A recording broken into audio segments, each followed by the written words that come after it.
আসসালামু আলাইকুম। কোটা সংস্কার আন্দোলনের সর্বশেষ আপডেট আরেকবার জানাচ্ছি। আজ মঙ্গলবারে সারা দেশে কি ঘটলো, বিভিন্ন গণমাধ্যম কি কথা বলছে এবং ঢাকা থেকে আসলে কতটুকু আমরা জানতে পেরেছি। প্রথমেই আসি সরকারের প্রজ্ঞাপন প্রসঙ্গে। আজকে সরকার প্রজ্ঞাপন জারি করেছে। সুপ্রিম কোর্টের যে রায় ছিল সেই রায়ের আলোকেই প্রজ্ঞাপনটি জারি করা হয়েছে এবং প্রজ্ঞাপন জারির পরে চারজন মন্ত্রী সংবাদ সম্মেলন করেছেন। তার মধ্যে আইনমন্ত্রী ছিলেন, জনপ্রশাসন মন্ত্রী ছিলেন, শিক্ষামন্ত্রী ছিলেন এবং ছিলেন হচ্ছে তথ্য প্রতিমন্ত্রী। তারা যে সম্মেলন করেছেন সেই সম্মেলনে তারা বলতে চেয়েছেন যে এটি আন্দোলনের একটি ফসল এবং সাধারণ ছাত্রছাত্রীরা যেন ঘরে ফিরে যায়। কিন্তু সাধারণ ছাত্রছাত্রী বা আন্দোলনকারীরা কি ঘরে ফিরতে প্রস্তুত?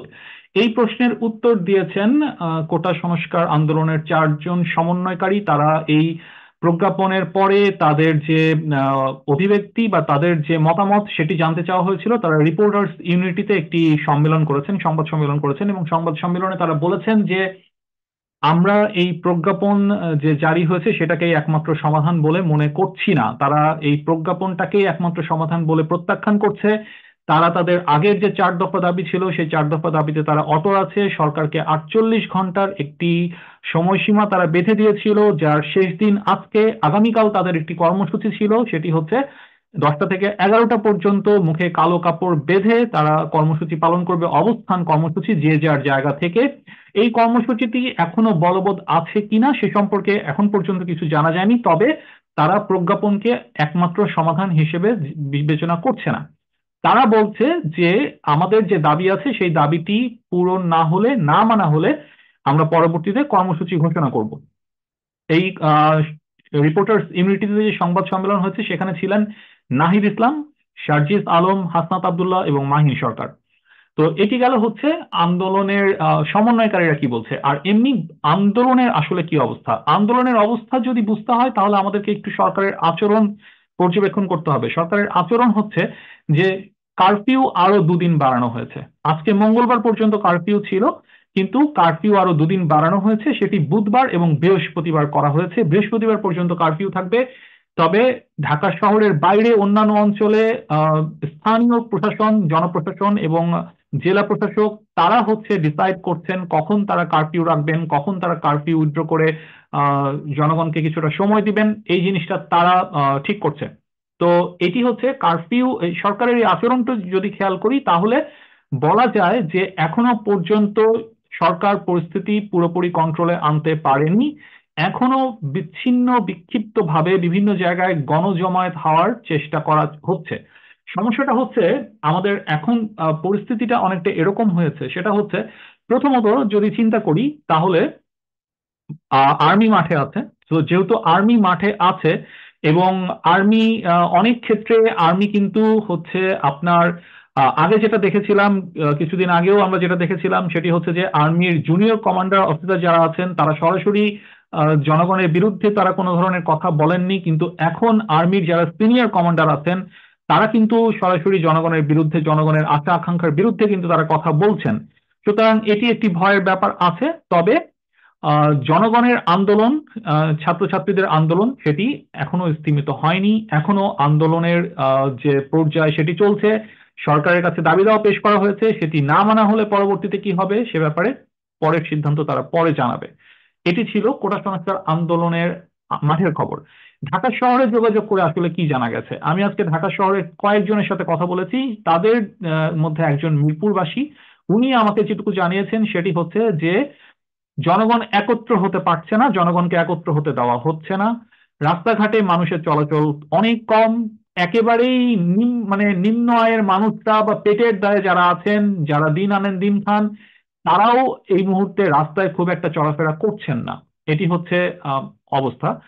আর ভোগান্তিতে পড়েছেন সাধারণ মানুষ, এবং সেই ভোগান্তিটি হচ্ছে যে তারা বিদ্যুতের প্রিপেইড মিটার রিচার্জ করতে পারছেন না। বিদ্যুতের প্রিপেইড মিটার রিচার্জ করার জন্য লম্বা লাইন চলছে। এবং আরেকটি কথা তিনি জানিয়েছেন সেটি হচ্ছে যে পুলিশ ঘরে ঘরে গিয়ে তল্লাশি করছে, পুলিশ ঘরে ঘরে গিয়ে তল্লাশি করছে এবং পুলিশ রাস্তায় তল্লাশি করছে। রাস্তায় পুলিশ তল্লাশি করছে সাধারণ মানুষের মোবাইল ফোন, এবং মোবাইল ফোনে যদি তারা আগে থেকে থাকা কোনো ধরনের আন্দোলনের কোনো রিপোর্ট, কোনো ছবি, কোনো ডকুমেন্ট, কোনো কিছু পায়, তবে তারা সেই মোবাইল ফোন নিয়ে তারা হচ্ছে হেনস্থা করছে, জিজ্ঞাসাবাদ করছে এবং বাড়ি বাড়ি গিয়ে তারা হচ্ছে মানুষকে গ্রেফতার করছে, এবং সেই গ্রেফতারটা বেশিরভাগ ক্ষেত্রে করা হচ্ছে বিএনপি কে টার্গেট করে। এই পর্যন্ত 100রও অধিক মামলায়, প্রায় 150 মামলায় এ পর্যন্ত হাজারের বেশি মানুষকে গ্রেফতার করা হয়েছে। দেশের বিভিন্ন স্থান থেকে হাজারের বেশি মানুষকে গ্রেফতার করা হয়েছে। এবং এই মামলাতে যাদেরকে গ্রেফতার করা হচ্ছে তাদেরকে আসলে বাসা থেকে গ্রেফতার করা হচ্ছে, তারা আদৌ এই সংঘাতের সাথে জড়িত কিনা ব্যাপারগুলো এরকম না। বিষয়টা হচ্ছে এখন যে এটা হলো টার্গেট, যেটাকে বলে যে টার্গেট ক্যাপচার। আমরা দেখতে পাচ্ছি পুলিশ টার্গেট করছে এবং ক্যাপচার করছে। এটি হচ্ছে পুলিশের আচরণ এখন বর্তমানে কি সেটি বললাম। আহ স্বরাষ্ট্র মন্ত্রণালয় থেকে ঢাকার 8টি থানার ওসিকে বদলি করা হয়েছে।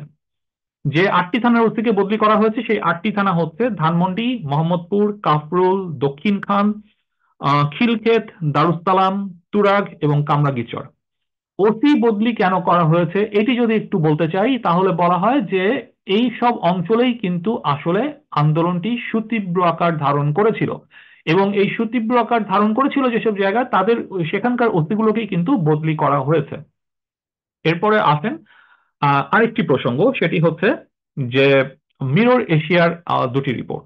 মিরর এশিয়ার দুটি রিপোর্ট, একটি রিপোর্ট হচ্ছে যে আহ, ঢাকায় এই সংঘাতে বা পুরো দেশে এই সংঘাতে কতজন মানুষ মারা গেছে সেই মৃতের কোনো হিসাব নেই। মৃতের কোনো হিসাব এখনো পর্যন্ত পারফেক্ট এবং এক্সাক্ট হিসাব সেটি পাওয়া সম্ভব হয়নি। মিরর এশিয়ার প্রতিনিধিরা ঢাকা মেডিকেল কলেজে গিয়েছিলেন, কুয়েত মৈত্রী হাসপাতালে গিয়েছিলেন, এবং সেখানে তারা যারা মর্গে আছে তাদের সাথে কথা বলেছেন, যারা ক্যাজুয়ালিটিতে আছে তাদের সাথে কথা বলেছেন, এবং সেখানে তারা জানতে চেয়েছেন যে মৃতদের যে লগ বুক এবং রেজিস্টার বুক থাকে সেটি তারা দেখতে চেয়েছেন। কিন্তু সেখান থেকে জানানো হয়েছে যে সরকারের গোয়েন্দা বিভাগ থেকে এই লগ বুক এবং রেজিস্টার বুক সিজ করা হয়েছে। অর্থাৎ কত লাশ এসেছে, কতজন হাসপাতালে মারা গিয়েছে এই সংক্রান্ত কোনো তথ্য পাওয়া যাচ্ছে না, এটা মিরর এশিয়ার রিপোর্ট। তবে আজকে ঢাকা মেডিকেলের পরিচালক যারা, তারা বলেছেন যে ঢাকা মেডিকেল এই পর্যন্ত 79 জন মারা গেছে। আমি এই কথাটিকে কোনোভাবেই বিশ্বাসযোগ্য মনে করি না, কারণ আমরা বুঝতে পারছি এখান থেকে, আমরা বিদেশে আছি, দেশের বাইরে আছি, তারপর আমরা বুঝতে পারছি যে মোটামুটি ভাবে মৃতের সংখ্যা এখন যে সংখ্যা বলা হচ্ছে 186 190 এর কাছাকাছি, তার চাইতে 2 থেকে 3 গুণ বেশি, কোনো কোনো ক্ষেত্রে আরো বেশিও হতে পারে। ইন্টারন্যাশনাল মিডিয়া রিপোর্ট করছে প্রায় 10,000-এর বেশি মানুষ আহত হয়েছেন, এবং এখন যারা মারা যাচ্ছেন তারা কিন্তু সেই আহতদের মধ্যে থেকেও অনেকেই মারা যাচ্ছেন। সুতরাং মৃতের সংখ্যা আরো বাড়বে। আরেকটি খবর জানাচ্ছি, সেটি হলো যে বিদেশি শিক্ষার্থীরা বাংলাদেশ ছেড়ে যাচ্ছেন। কিছুদিন আগে 3-4 দিন আগে ছেড়ে গিয়েছেন হচ্ছে ইন্ডিয়ান শিক্ষার্থীরা, ভারতীয় শিক্ষার্থীরা, তারা অনেকেই দেশে ফিরে গেছেন। এখন নেপালের শিক্ষার্থীরা তারা হচ্ছে বাংলাদেশ ছেড়ে যাচ্ছেন। পরিস্থিতি উন্নতি হলে শিক্ষার্থীদের আসলে দেশ ছাড়ার কথা না। তো সরকারি মিডিয়া যেভাবে প্রচার করছে পরিস্থিতির উন্নতি হচ্ছে, আহ আসলে পরিস্থিতি কতটুকু উন্নতি হচ্ছে সেটা আগামী কয়েকদিনের মধ্যে বোঝা যাবে।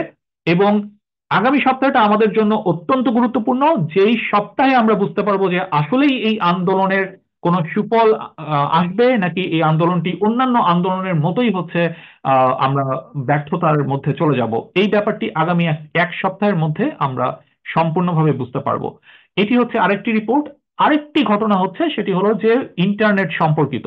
জুনায়েদ আহমেদ পলক বলেছেন যে ইন্টারনেট সংযোগ আজকে রাত থেকে চালু হবে, ব্রডব্যান্ড সংযোগ চালু হবে, মোবাইল সংযোগ না, ব্রডব্যান্ড সংযোগ চালু হবে। এতদিন পর্যন্ত সরকার বলে আসছিল যে ইন্টারনেট সংযোগ না থাকার কারণ হচ্ছে টাওয়ার পুড়িয়ে দেওয়া বা যে ডেটা সেন্টার ছিল সেখানে অগ্নিকাণ্ড, এ কারণে ইন্টারনেট সংযোগটি বিচ্ছিন্ন। কিন্তু আজকে তিনি বলেছেন যে ইন্টারনেট সংযোগ ইচ্ছা করেই বিচ্ছিন্ন করে রাখা হয়েছিল যাতে কোনো ধরনের গুজব না রটে। আজকে থেকে ঢাকা এবং চট্টগ্রাম অঞ্চলে ইন্টারনেট সংযোগ স্বল্প পরিসরে দেওয়া হবে। স্বল্প পরিসরে বলতে তিনি বলেছেন ফেসবুক এবং ইউটিউবের মতো সোশ্যাল মিডিয়া ব্যবহার করা যাবে না, তবে হোয়াটসঅ্যাপ এবং ইমোতে কল করা যাবে কিনা সেটা ব্যাপারে তিনি কিছু বলেননি। তবে যেখানে ওয়াইফাই সংযোগ থাকবে, অর্থাৎ ব্রডব্যান্ড চালু হলে ওয়াইফাই সংযোগ পাওয়া যাবে, সেখানে হোয়াটসঅ্যাপ এবং ইমোতে কল করতে পারার কথা। একটি বিষয়ের উপরে আপনাদের দৃষ্টি আকর্ষণ করছি, সেটি হচ্ছে জাতিসংঘের মহাসচিবের মুখপাত্র তাকে প্রশ্ন করা হয়েছিল, প্রশ্ন করেছিলেন মুশিব ফজল আনসারী ভাই, এবং উনি প্রশ্ন করেছিলেন যে এই যে সরকারের এই ক্র্যাকডাউন এবং সরকারের এই ক্র্যাকডাউনে যে ইউএন লোগো সম্বলিত আহ, যানবাহন ব্যবহার করা হয়েছে সেই ব্যাপারে জাতিসংঘের মন্তব্য কি। তিনি বলেছেন যে এটি তারা দেখছেন, এবং এইখানে যদি ইউএন লোগো সম্পর্কিত সংবলিত বা জাতিসংঘের লোগোযুক্ত কোনো যানবাহন ব্যবহার করা হয়ে থাকে, সেটি জাতিসংঘের শান্তিরক্ষা মিশনের যে মোটো বা জাতিসংঘের শান্তিরক্ষা মিশনের যে রুলস এবং রেগুলেশন আছে সেটিকে লঙ্ঘন করেছে কিনা সেটি তদন্ত করে দেখা হবে, বা সেটি নিয়ে তারা কাজ করছেন।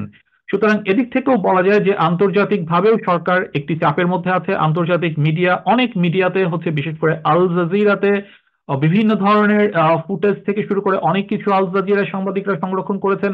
আমি আমার আগের আপডেটে একটি কথা বলেছিলাম যে পয়েন্ট ব্ল্যাঙ্ক রেঞ্জ থেকে পুলিশ যে গুলি করছে সেই ভিডিও ফুটেজ আল জাজিরা সাংবাদিক তানভীর চৌধুরী সাহেব উনি বলেছেন যে উনাদের কাছে সংরক্ষিত আছে। আগামী একটি সপ্তাহ বাংলাদেশের জন্য অত্যন্ত গুরুত্বপূর্ণ, এবং এই এক সপ্তাহের কার্যাবলী নির্ধারণ করবে যে আমাদের আগামী দিন কেমন হবে। আল্লাহ হাফেজ।